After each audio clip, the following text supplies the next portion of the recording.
এটা আমাদের সবাই আরামবাগ থানার তরফ থেকে এটা আপনার জন্য।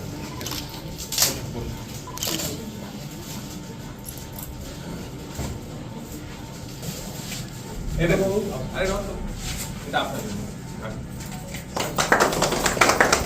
এখন পর এখন উপহার তুলে দেওয়া হচ্ছে। রয়েছেন হুগলি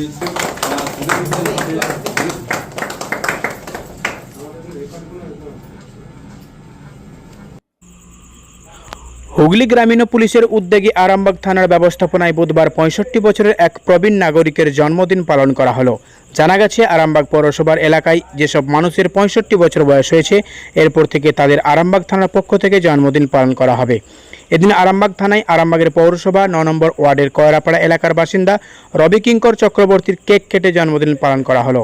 উপস্থিত ছিলেন হুগলি গ্রামীণ police super Kamanasis Sen, অতিরিক্ত পুলিশ সুপার কৃষাণু রায়, আরামবাগের এসডিপিও সুপ্রভাত চক্রবর্তী, আরামবাগ থানার আইসি রাকেশ সিং ছাড়াও পুলিশের অন্যান্য কর্তা ব্যক্তিরা। দেখুন বিস্তারিত। ভালো লাগছে, খুব ভালো লাগছে।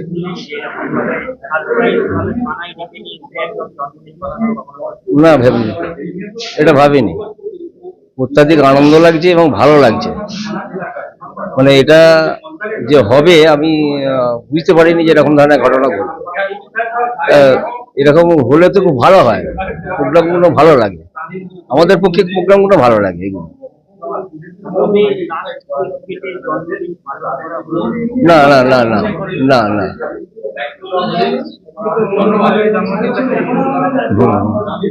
ভালো লেগেছে আমার। সার্ভ করেছিল থানা থেকে, যে সার্ভ করেছিল স্টাফেরা, যে সার্ভ করার পর তারাই প্রোগ্রামটা দিল যে এরকম ধরনের থানাতে না হলে তোমার বাড়িতে এসে একটা সেলিব্রেট হবে। ঠিক আছে, তাই হবে। তারপরে খবর পেলাম যে থানাতেই যেতে হবে, যে ওখানেই সেলিব্রেটটা হবে। আমার বাড়ি কয়রাপাড়া ৯ নম্বর ওয়ার্ড, আরামবাগ। আমি চাষবাস করতাম, তারপর ওই ডব্লিউবিসিএস এর ইলেকট্রিক লাইনেতে কন্ট্রাক্টরের আন্ডারেতে ডেলি লেবারে কাজ করতাম। এখন রিটায়ার করেছি।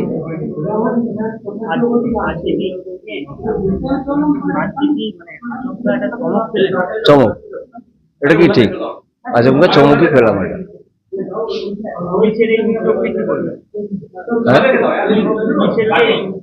হ্যাঁ, খুব ভালো লাগছে। হ্যাঁ, অনেকটা অনেকটা অনেকটা মনে জোর নেই। কারণ এই যে গাইডলাইনগুলো যেগুলো রয়েছে এনাদের, এইগুলো যদি পাওয়া যায় খুব ভালো লাগবে। হ্যাঁ হ্যাঁ হ্যাঁ হ্যাঁ। রবি কিঙ্কর চক্রবর্তী, 69+। ওই আমার একটা ছবি দিয়েছে। আচ্ছা, আজকে কিঙ্কর বাবু বার্থডে ছিল এবং মানে আমরা আরামবাগ বসত, তো আরামবাগ থানা এবং এসডিপিও আরামবাগ এই এই এটা মানে একটা সিনিয়র সিটিজেন্স এর এই প্রোগ্রামটাকে অনেকদিন ধরে ভাবা হচ্ছিল, অনেকদিন ধরে ওটাকে কনসেপ্ট মানে কি করা যায়, কি না করা যায়, কতটুকু প্রোগ্রামটার স্কোপটা রাখা যায়, কেন কি যেটা আমরা করতে পারবো। তো ফাইনালি আজকে ওনার বার্থডে বলে আজকে এখান থেকে চালু হলো প্রোগ্রামটা। এটার নামও দিয়েছে, খুব সুন্দর নাম দিয়েছে আমার যেটা মনে হয়, স্নেহের স্পর্শ। তো এখানে যেটা আছে, এই প্রোগ্রামটা only for Arambagh municipality area. এখানে আমরা মিউনিসিপ্যালিটি, আরামবাগ মিউনিসিপ্যালিটি অনেক মানে আমরা একটু হেল্প নিবো আর কি, টাইম টু টাইম। তো অনলি মিউনিসিপ্যালিটি এরিয়াতে যতগুলো ওয়ার্ড আছে, ওয়ার্ডে 65+, আমরা যেটা দেখি 65+, 65+ যেটা আছে, 65+ এর উপরে যতজন সিনিয়র সিটিজেন আছে ওদের আমরা একটা ডেটাবেস মেনটেন করতে। ওই ডেটাবেসটা মেনটেন করার টার্গেট হলো একটাই, কি মাসে অ্যাটলিস্ট একবার করে এখান থেকে ফোন যাবে ওনাদের কাছে, কি কিরকম আছেন কি না আছেন। এটা ছাড়া যেটা আমরা বলছি আর কি, ওনাদেরকে 2টা কন্ট্যাক্ট নাম্বারও আমরা প্রতিটা বাড়িতে গিয়ে 2টা কন্ট্যাক্ট নাম্বার দিল। 625 আছে তো 625 যেটা আইডেন্টিফাই হয়েছে আর কি।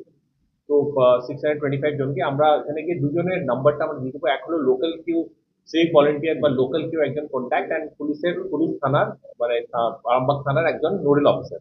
এই 2টা নাম্বার আমরা ওনাদেরকে সবাইকে রিকোয়েস্ট করবো কি বাড়িতে কোথাও একটা চিঠিয়ে রেখে দিতে, মানে এক্সক্লুসিভ চিঠিয়ে দিচ্ছে কোনো অসুবিধা কিছু যদি হয় ওটা মানে ওরা সঙ্গে সঙ্গে যদি ফোন করে দিতে নাম্বারে।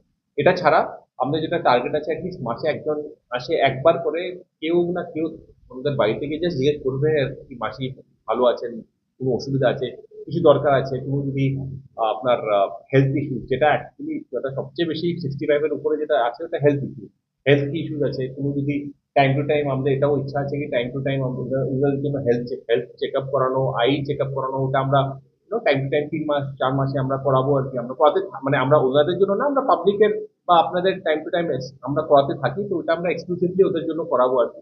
তো এইসব প্ল্যানে আছে এবং আজকে বসে বসে আমাদের ইয়ে হচ্ছিল দুর্গাপূজার সময় আমাদের ইচ্ছা আছে কি ওদেরকে একটা, সবাইকে তো প্রবলি পসিবল হবে না কিন্তু অ্যাটলিস্ট যতজন 100 জন 150 জন করে ডিভাইড করে 1 2 3টা বাসে করে আমরাই ব্যবস্থা করে ওনাদেরকে একটু দুর্গাপূজা ঘুরানো। তো ওইটাও ইচ্ছা আছে। তো একটা সিনিয়র সিটিজেন প্রোগ্রাম আমরা ওনার বার্থডে উপলক্ষে আজকে, আর প্রতিদিন মানে যখনই যার বার্থডে হবে, তো ছোট্ট একটা আমাদের ক্ষেত্রে ছোট্ট একটা টোকেন আমরা বাড়িতে গিয়ে একটা কার্ড বা হোয়াট এভার ইট ইস, একটা ছোট্ট টোকেন আমাদের তরফ থেকে আমাদের বার্থডেতে গিয়ে আমরা ওনাদের বাড়িতে আর কি দেখা করে আহ, দিয়ে আসবো। হঠাৎ করে অ্যাকচুয়ালি মাথায় ছিল অন্য কমিশনারেট এরিয়াতে বা অন্য জায়গাতে এরকম উদ্যোগ আছে সিনিয়র সিটিজেনদের জন্য, কিন্তু আরামবাগ মিউনিসিপ্যালিটিতে এরকম এখন অব্দি চালু হয়নি। সেই জন্য আমরা প্রিলিমিনারি চেয়ারম্যান সাহেবের সাথে কথা বলে আর কি আমরা মিউনিসিপ্যালিটিতেও অনেক একটু হেল্প নিবো আর কি। আমরা আচ্ছা আরেকটা জিনিস যেটা বলতে ভুলে গেছি, for example green corridor, by chance যদি কাউ শরীর খারাপ হয়, বাই চান্স যদি আমাদেরকে হসপিটাল করে এখানে না কলকাতায়, এখানে আমাদের একটা পুলিশ ক্যাম্প আমাদের সেট আপ হয়েছে আরামবাগ থানা ইয়েতে হসপিটালে, আমি আই হোপ আপনারা জানেন। এখানে একজন অফিসার কনস্টেবল প্লাস অফিসারও পোস্টেড হয়ে আছে।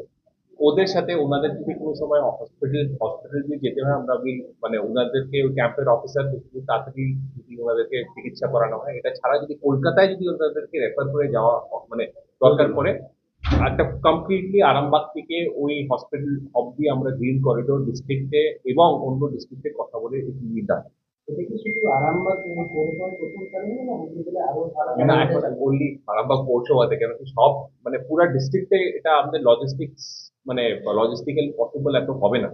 মানে আমাদের সেজন্য আমরা একটা ফোকাসড অ্যাপ্রোচই রাখছি ওনলি আরামবাগের থানার মধ্যেও, জিপি ছাড়া, জিপিতে করছি না, আরামবাগ থানাতে ওনলি আমাদের মিউনিসিপ্যালিটি এরিয়াতে ওয়ার্ড যে আছে ওয়ার্ডে আর কি, এটা আমাদের 625 যেটা